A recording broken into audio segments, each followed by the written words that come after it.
all I can say about that introduction is all shucks. I don't know. I put some text in front of you in case everything that's on there will end up on the screen, but if you want to grab those, and that'll give you something to stare at instead of me. Yeah, thanks for letting me be here.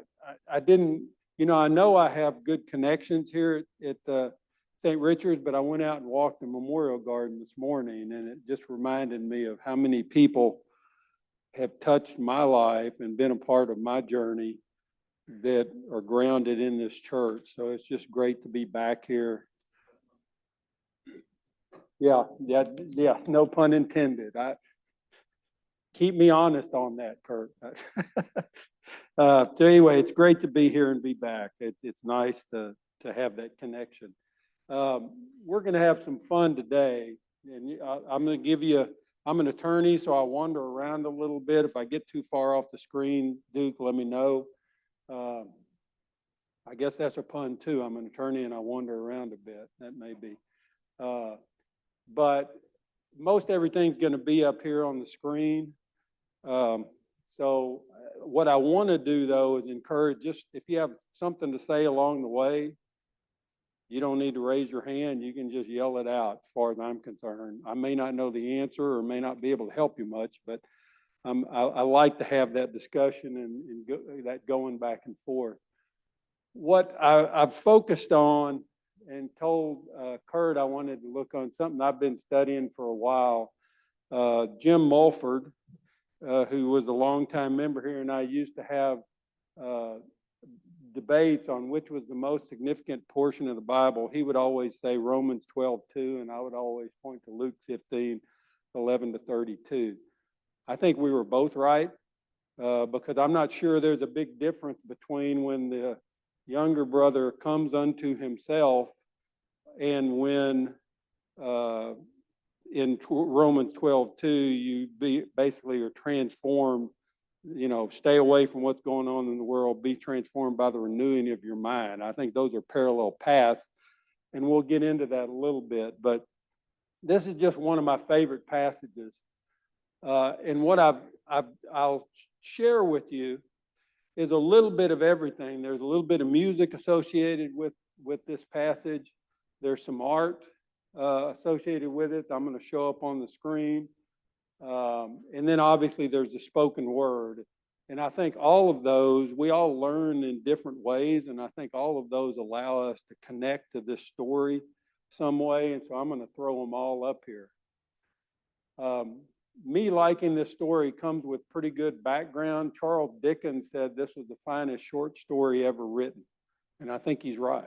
It's simple, it's straightforward, and no matter how much you study it, there's more to figure out and more to understand. And listening to sermons, if you just want to spend a day just wandering through time, go to Prodigal Son's sermon on YouTube and just listen, because there's really some great stuff on there.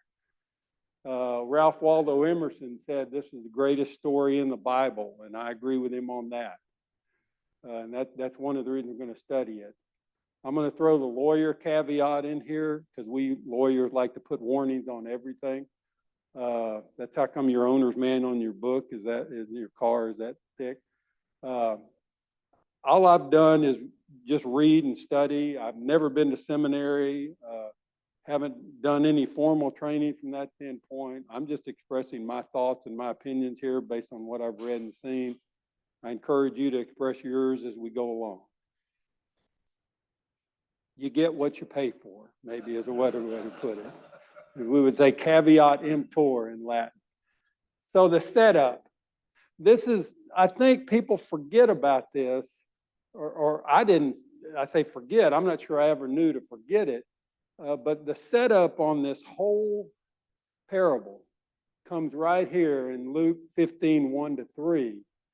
I'll just read it. Now, the tax collectors and sinners were all gathering around to hear Jesus, but the Pharisees and the teachers of the law muttered, "This man welcomes sinners and eats with them."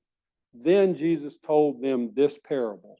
Now, there's some really significant stuff in here.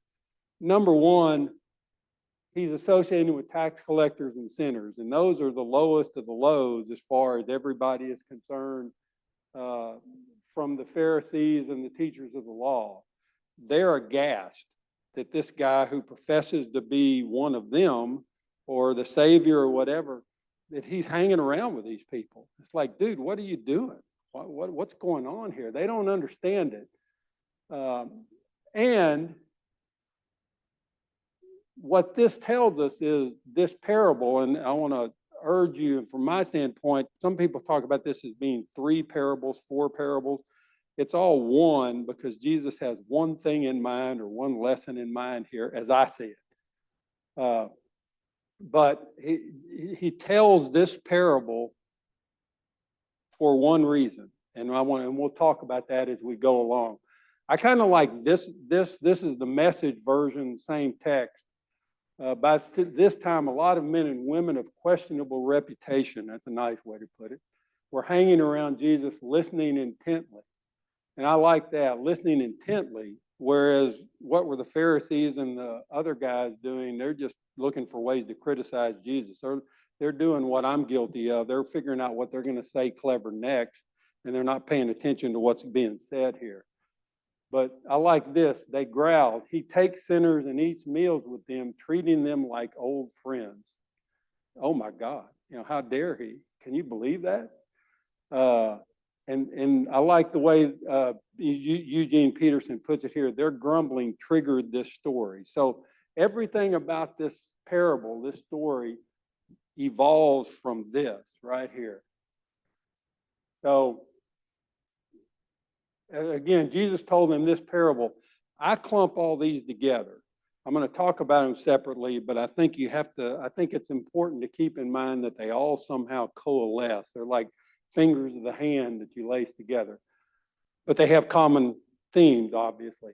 You have the lost sheep, you have the lost coin, you have the younger son, the lost younger son, and then you have the lost older son. And I think for 50 years, I probably, of hearing this story, I just thought it was about the younger son. I just focused on the younger son and nobody else. And I thought, well, that's who this story's about.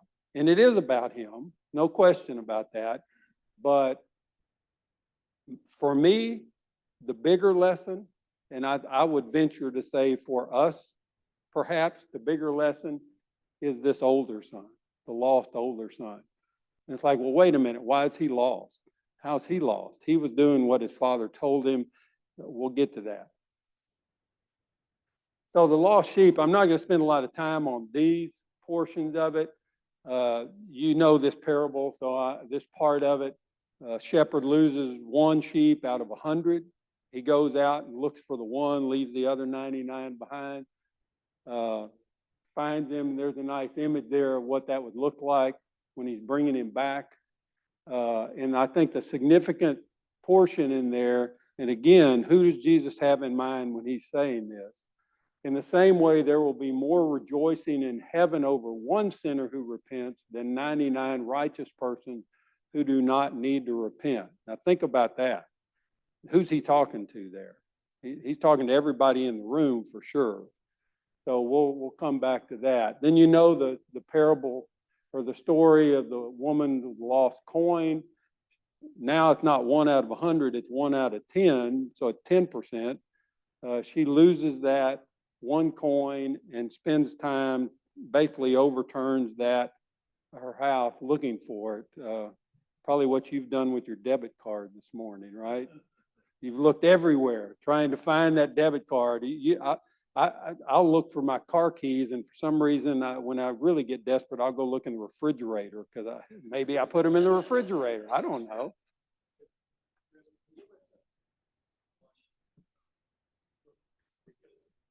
It's a unique technique that I haven't seen before. The thing that strikes me there is not that the lost sheep is found, which is certainly important, but if you look at the overall,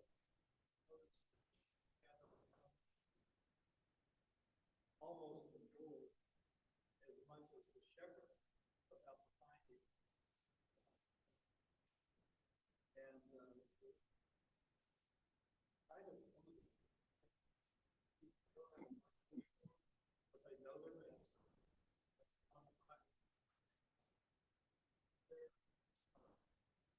socially oriented between members. And so that tells us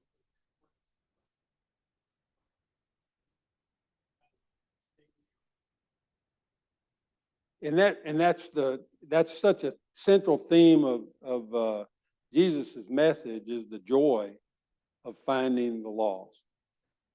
Now, what I would say is it potentially becomes even more joyous when you're the poor sucker who was lost but just didn't realize it, you know. Having said that, I'm not sure I'm qualified to tell you what happy sheep look like versus sad sheep. So those look kind of content, like they're happy, but I don't know that. That does bring a subject though. One of the things I love to do is pull up these images. And again, YouTube is a great thing. If you just type in, you know, parable of the Good Samaritan and go to the images thing, and it pulls up back in the 1700s, apparently, the biggest commissions to paint things came out of churches or the Catholic Church. And so there are lots and lots and lots and lots, and we're going to see plenty of them, paintings of each of these parables or each Bible verse. You can find literally 10, if not hundreds of those images. And to me, it helps me put an image to the text. It just makes me connect a little more to what's going on. So I'm going to show you some of those as we go along. That's the woman looking for the coin. So what lessons do we get from that? Those two stories. The lost are important. When the lost return, a celebration is in order. And there's more rejoicing in heaven over return of the lost than in the righteousness of the found. Let me say that again. There's more rejoicing in heaven over the return of the lost than the righteousness of the found. That's essentially one of the underlying messages Jesus is giving to the good guys here, the guys who are aghast that he's associating with sinners. I'm not sure they get it, but he's telling them. It's one of the things I think so great. Again, being an attorney, I kind of like subtlety, where you can make your point and I'll admit to this, take a little jab at somebody without it seeming like you're being overbearing. And boy, did Jesus do that here with these guys, man. I mean, it's so subtle that I could see some of them leaving the room going, yeah, you know, and then the light comes on and they go, wait a minute, you know, was he talking about me? Was he talking about me? And the answer is almost every time Jesus is talking, in my view, he's talking about me. He's talking about you too, but he's talking about me. But I'm not responsible for you in that sense. I can't go there.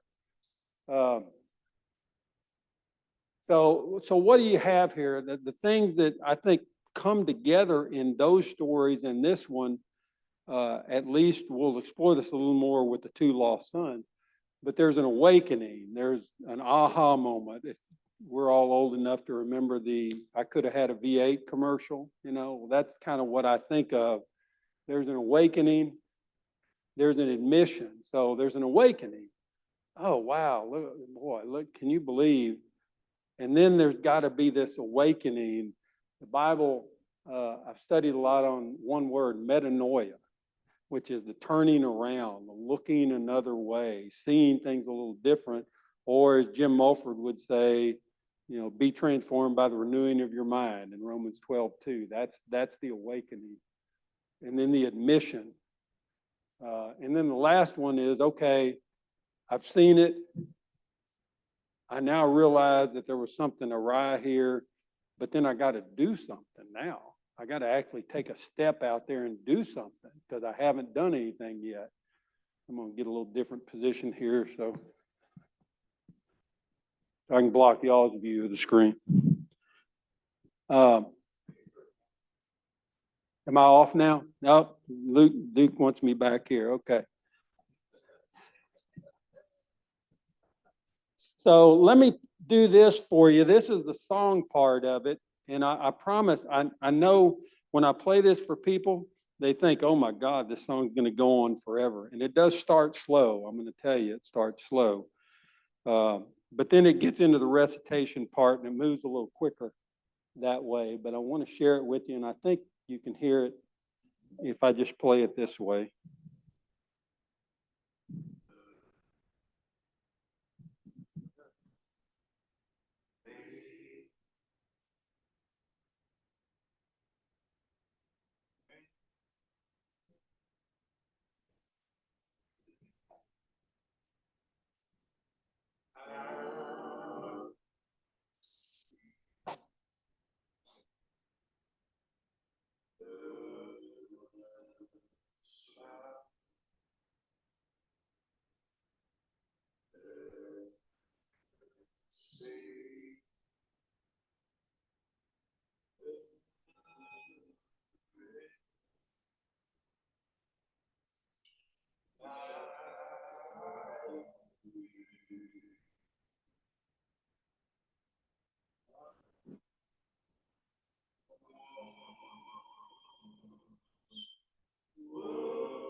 A certain man had 2 sons, and the younger of them said to his father, Father, give me the portion of goods that falleth to me.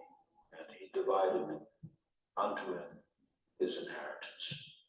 And not many days after, the younger son gathered all together and took his journey into a far country, and there wasted his substance with riotous living. And when he had spent it all, there arose a mighty famine in that land, and he began to be hungry.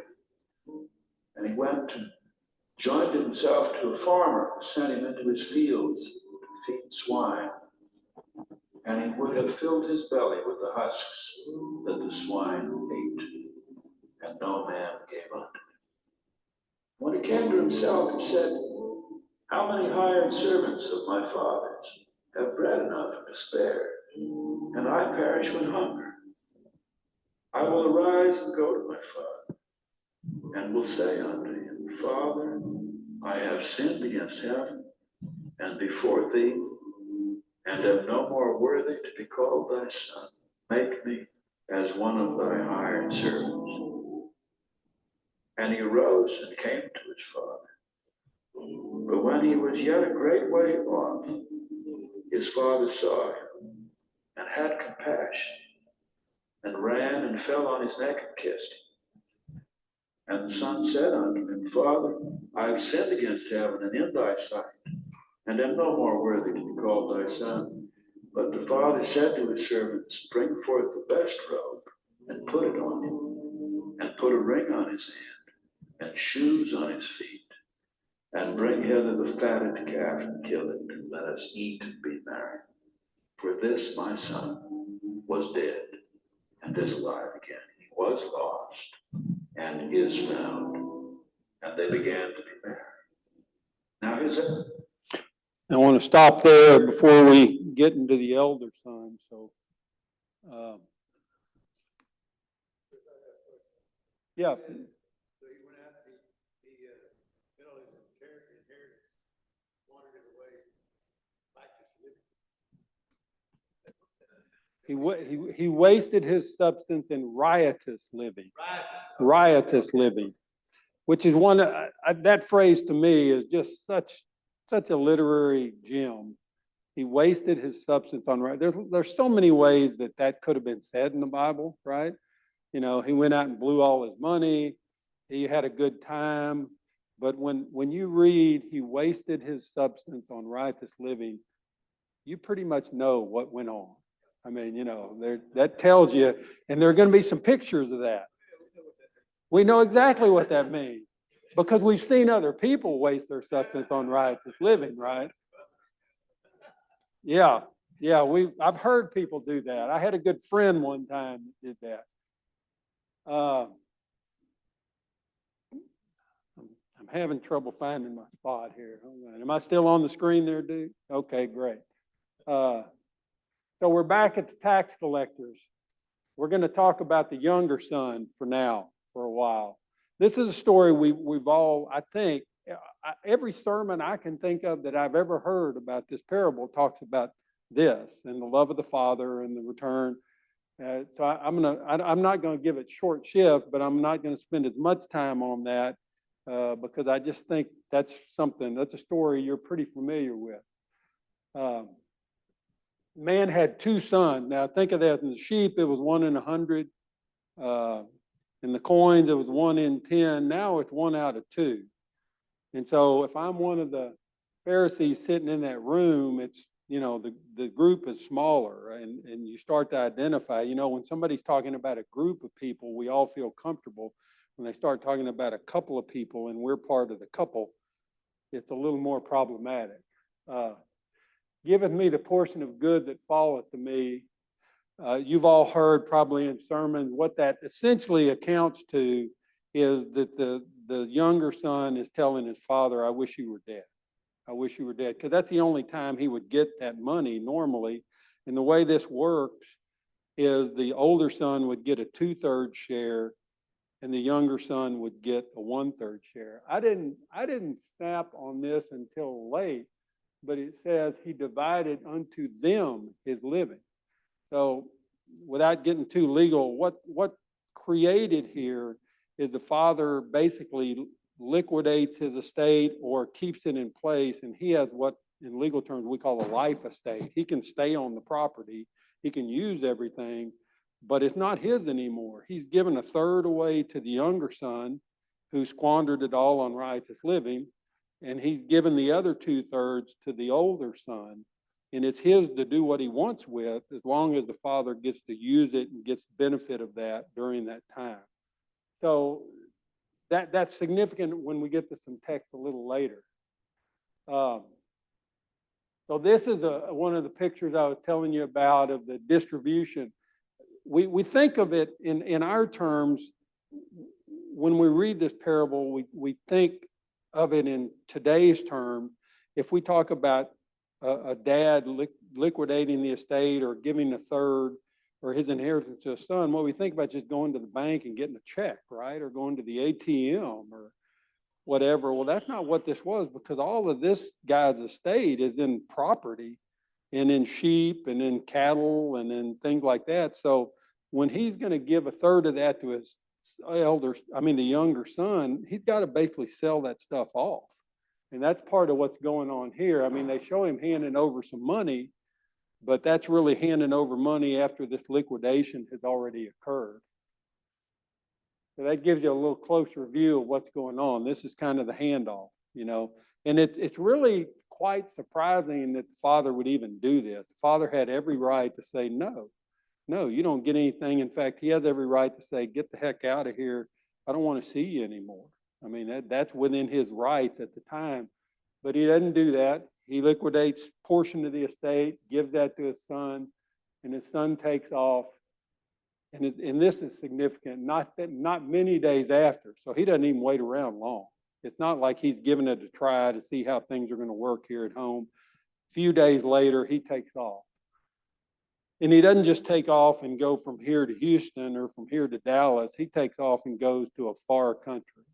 He goes to, wherever. Goes to California. There you go.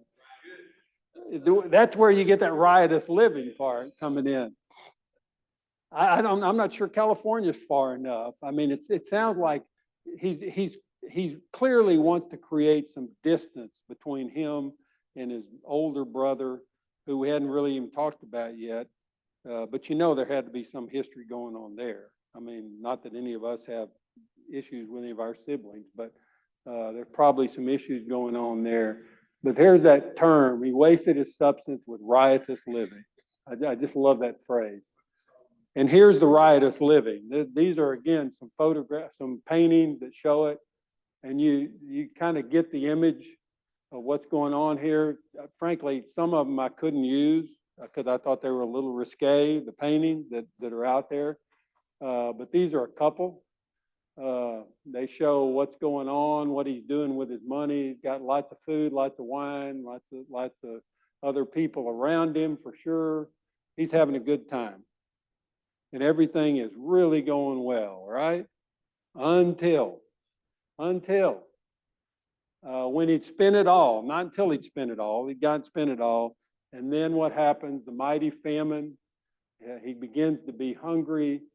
And basically, this can't really be understated. I mean, where he ends up is feeding a young Jewish kid out feeding swine out on somebody's farm. And he's hungry and he's cold and he doesn't know what to do because he doesn't have any more riotous living left and doesn't have any more money. He is quickly getting to the bottom if he's not there. And I love this image of him just sitting there going through almost as much as I love this image. Well, I'll get to this one next. So, and this is where Jim Mulford and I would have the discussion. And when he came to himself, some translations talk about that phrase is when he came to his senses. It just depends on which version you're looking at, what translation. But he snaps, the way I think of it. He has that I could have had a V8 moment and says, why am I sitting here with this? Because I got servants back in my dad's place that are living a lot better than I am. I know I've blown it. I know I've really squandered things. I know I'm in trouble here, but I could at least just go hire myself out as a servant there. I really don't think he's expecting any more than that. I think he's just thinking, I'm going to snap to it. I don't know what I'm doing here. I'm going to take off. I'm not worthy to be called the son anymore, but I'm going to head back home. This painting I just love because it kind of comes across, and it's been 15 years ago. We were up in DC for a visit, going to a baseball game actually, and we literally were cutting through the National Art Museum in order to get from one side of the mall to the other. And I came on this painting, and I bet I sat there 20 minutes and looked at it. It just, everything I think of about the lost son, the younger son, is right there. I mean, it's just right there. That makes me understand where he must have been mentally at that point, physically too. I mean, look at him. He doesn't have clothes, he's kind of wasted, got essentially what looked like a diaper on. That's the only thing he's got. I mean, that's it. And this is what it looks like when he heads back home, when he comes to his senses.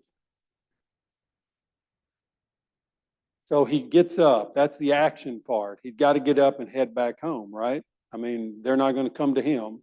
It doesn't look like they're coming after him. He's got to get up and head back home.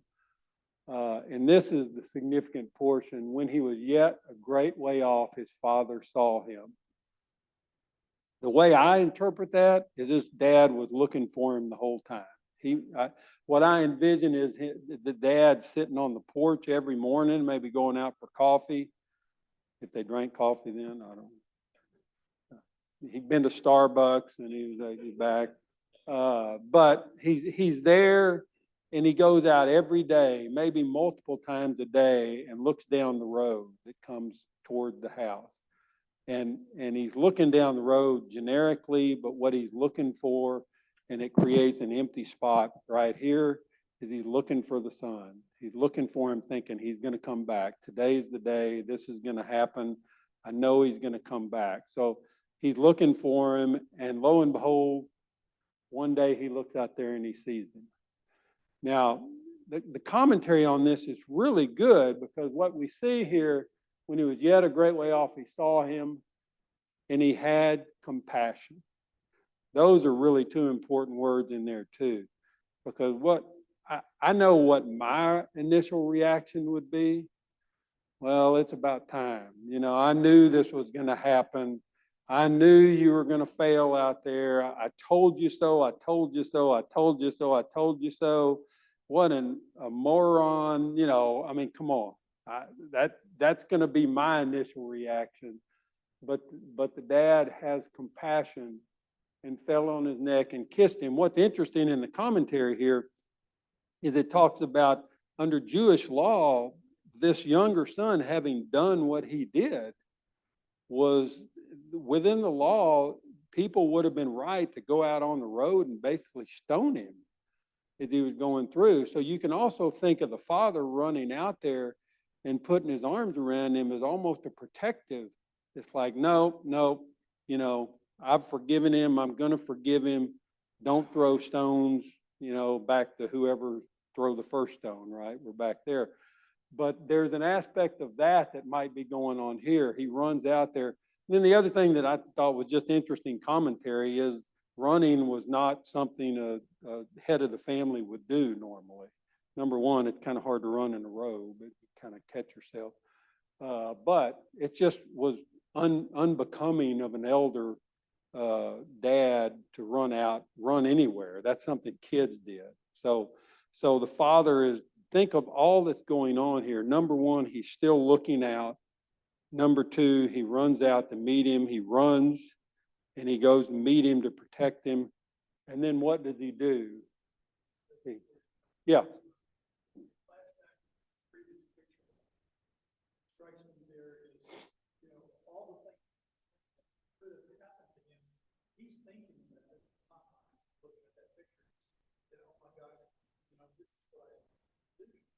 But these are the things, these are the prices I have to pay to make this journey back.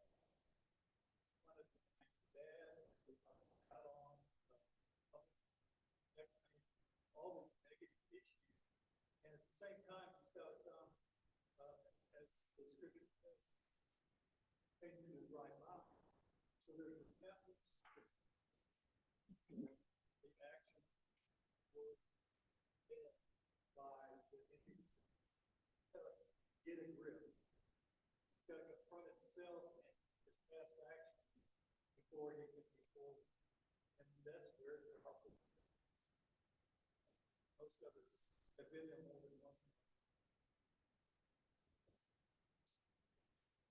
It's more than simplistic, very complex. That's such a great comment. And what it tells me, because I've experienced it, is that there's something that's burning down inside him. I mean, way down, that he can't explain, he can't articulately describe, but there's something telling him, not necessarily even that it's going to be okay, that everything will work out, but he knows that this is what he has to do. You're back to when he came, no, when he came unto himself, when he knew he had to do that. And it wasn't even, I don't think so much, I got to do this or I'm going to die out here. It's just, I know this is what I got to do right now. I know this is my calling. And if I get my rear end kicked on the road, if I don't make it, you know what? That's okay. Anybody know the song Johnny Cash sing, "Give My Love to Rose"? You know, the guy gets out of prison after 10 years and another guy finds him by the railroad track and he's trying to get back home, and he's not going to make it. I don't think this guy knows whether he's going to make it or not, but he knows he has to try. Well, yeah, because he doesn't know what they're going to do to him, right? Yeah. I mean, you think about that, and we've all been there, right? It's one thing to set out knowing what the results are or thinking we know what the results are going to be, but it's another thing to set out with hope. And really, what's he hoping for? Again, I just think all he's hoping for is this isn't going to work out here. I'm just looking to stay alive, and whatever happens after that happens. I think he's kind of resigned to that. I think he walks in without that in mind. But what he said, he's practiced this line, right? I'm going to tell my father I'm no longer worthy of being thy son. Hire me as one of your hired servants. But his dad runs out and grabs him. And I love these images. I think these are so good, showing you what this process must have looked like. I love the fact that the guy's walking there. He's got a cane because he's weak. He's bent down just because his posture. No, it's all he can do to just take another step. That's it. This one I love. I love the hand. I love the way they made the hand kind of central to the picture for everything else that's going on. And it also goes back to that issue we talked about him being protective. Nobody can come say anything to this guy because I'm taking him back in. That it's all going to be okay. Yeah. So several of those images like that. But here's what's interesting. If you follow this text, going back here, here's how far the younger son gets. I've sinned against heaven and thy sight, and am no more worthy to be called thy son. You remember the next sentence is, just make me one of your hired servants and let me work out in the field. Not even a house servant, not somebody that gets to live in the house, one of your hired servants. I'll show up and do work every day, and that's it. That's the guarantee. Maybe I'll get a little bit of money associated with that. Maybe I'll be able to save some money and pay somebody back for all the I squandered with riotous living. Maybe he can do all that, but he never gets there. He's trying to get there, and the father says, nope. Bring forth the best robe in the house, which would be the father's robe.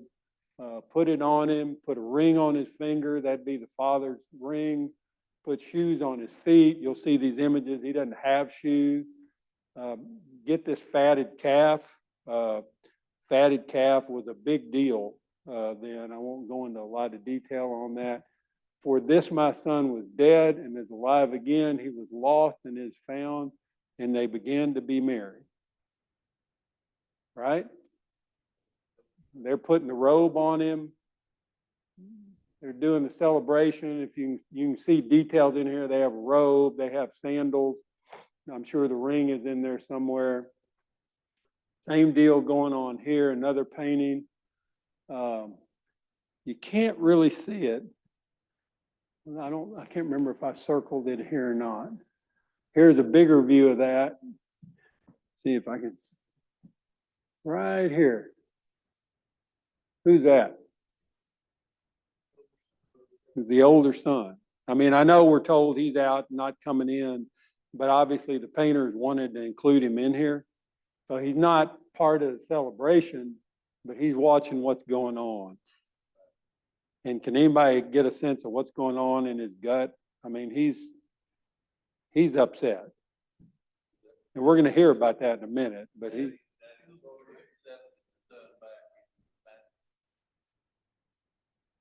this is probably the most famous painting, and I don't know that it's going to show up here.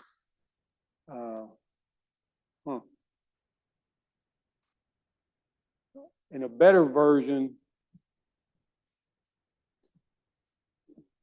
pass that around, you can see in the middle of that, the older son is right there. Rembrandt painted him in too. You just barely see him. I mean, he just barely catch on to what's going on there. Yeah, well, that's it. I mean, there's lots going on with the older son. But the father said to his servants, bring all, so they're going to have a party. They're having a party, just like the woman who lost the coin and found it, just like the shepherd who lost the sheep. The angels are rejoicing because we had a lost person who's come back. And everybody is going to be in on the party except this older son. He's not going to be part of the group. So let's talk about the younger son. Give me what's a word that comes to mind when you think about him? A word, a phrase, what, as you're thinking about him and that part of the story, where do you leave him at this point? Trouble? Yeah. Redemption. There you go. He was, that would be the metanoia, that would be the coming unto himself, but then that gets accepted by the Father. It's not just in his mind, but then he actually gets to the Father, and the Father says, come on, you're back with the family here. Come on in the house, let's get you dressed, let's get you cleaned up, let's have a party.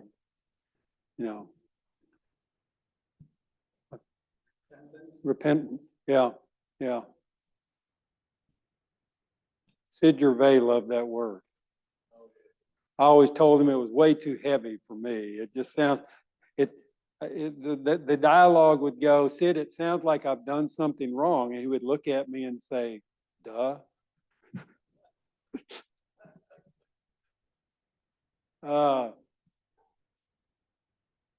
So what do we have to say about the younger son? What do we have? What's a lesson from this part of the story? What do y'all take away from him?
Yeah. The most common theme throughout the Bible to me, particularly in the Old Testament, is the coming and going of faith.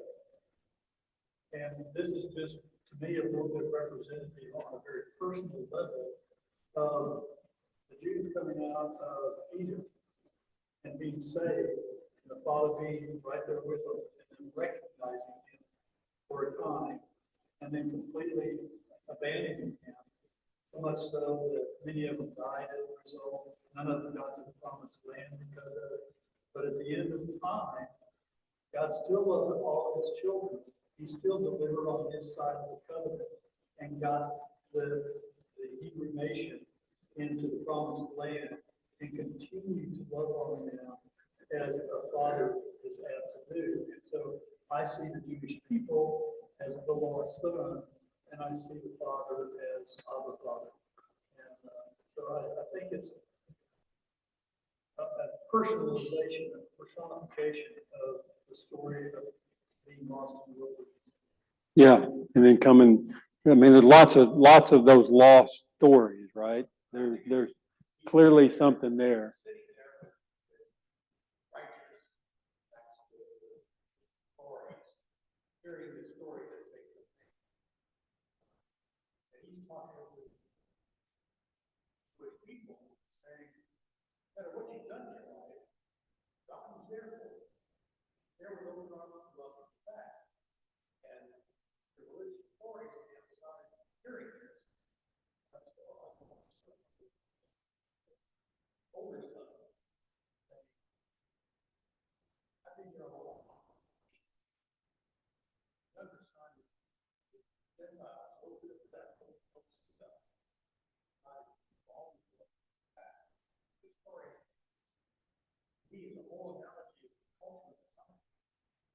Right. The Pharisees, I think, went along with the lost sheep story.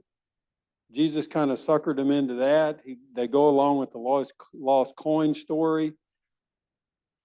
About the time we are in this story where the lost son, the younger son has come back, I think they're shaking their heads a little on that, but where they get thrown off the loop is this elder son.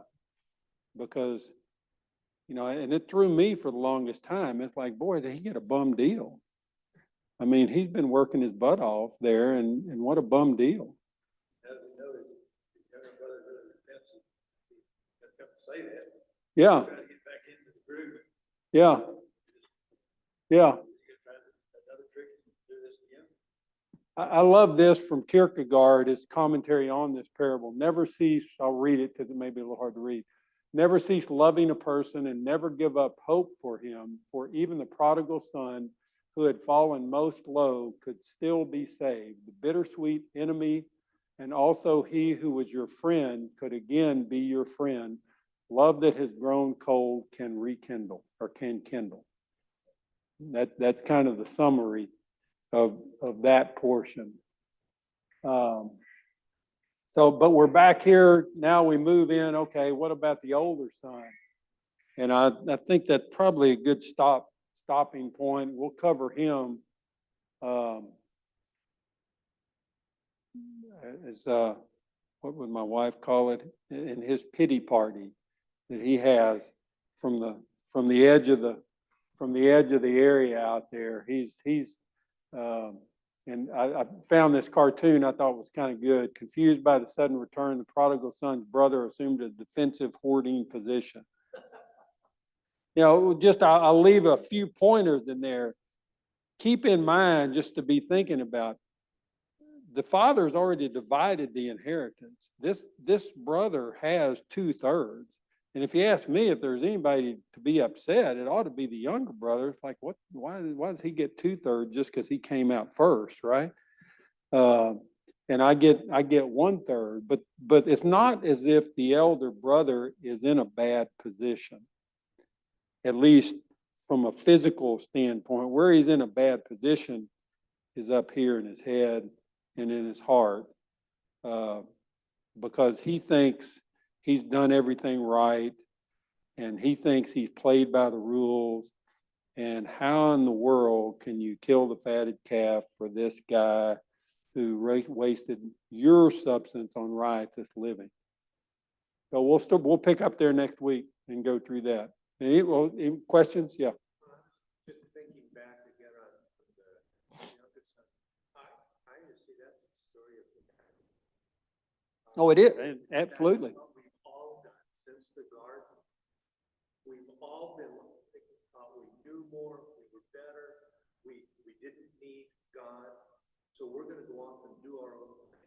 And along the way, the Holy Spirit just keeps working, and we go.